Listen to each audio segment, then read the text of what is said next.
In this video, we will be covering internet browser privacy and security. More information on this topic can be found on the Cyber Modules page of the Mohawk College website, which is linked in the description of this video. What are internet browsers? They are a medium used to access websites on the internet.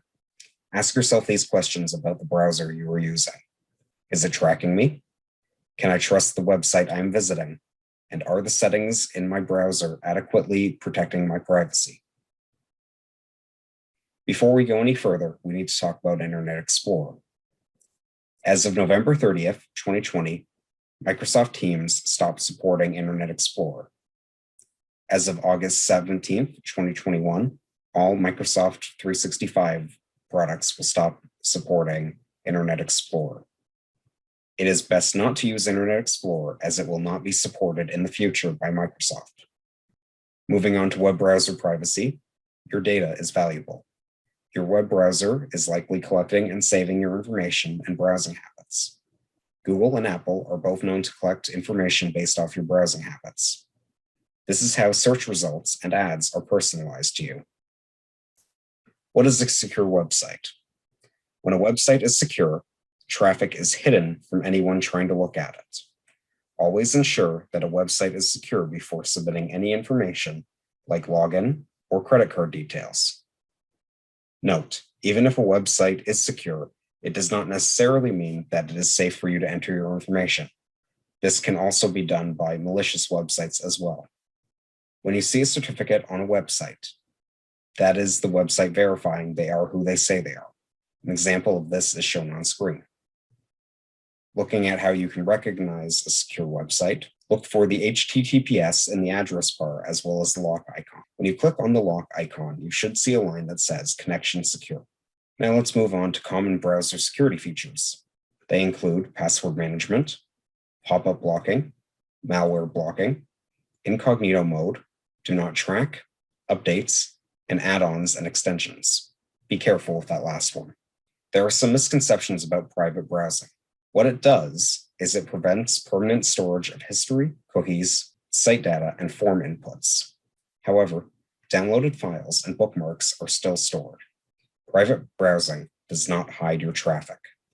Your internet service provider can still see the websites you visit. Be careful when downloading add-ons and extensions. They can increase the security of your system or decrease it depending on what ones you choose. Ensure that any that are installed are safe and from a trustworthy developer and source. It's worth noting, enabling a Flash Player add-on can significantly increase the risk to your system. Cookies are small pieces of data stored on your computer.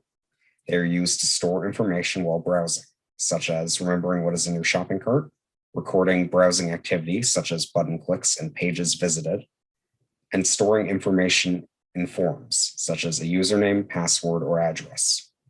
They can also be used for authentication. Another thing to be aware of when it comes to web browser security is common vulnerabilities and exploits. Now, what browser should you use? There are a lot of different internet browsers. By far, the most two popular are Chrome and Safari. This makes sense as they are also the default web browsers for mobile for Android and Apple devices, adding to their popularity. There are many things to consider when choosing a browser, such as the privacy and security settings and also ease of use. If you are looking for an overall recommendation for a web browser, as of April 13th, 2021, we would recommend Firefox. Out of the box, meaning without any customization, Firefox comes well configured with only a few changes to make it better. It's completely open source and has been reviewed multiple times, which means there is no hidden code using your browsing data without your knowledge. There are frequent updates, and it is fully supported by most websites, so there will not be many compatibility issues. We would like to thank the Canadian Internet Registration Authority for giving us the opportunity to bring you this content. These modules have been created as part of a CIRA Community Investment Program grant intended to improve cybersecurity literacy and ensure that every Canadian has access to the information and best practices to avoid being hacked.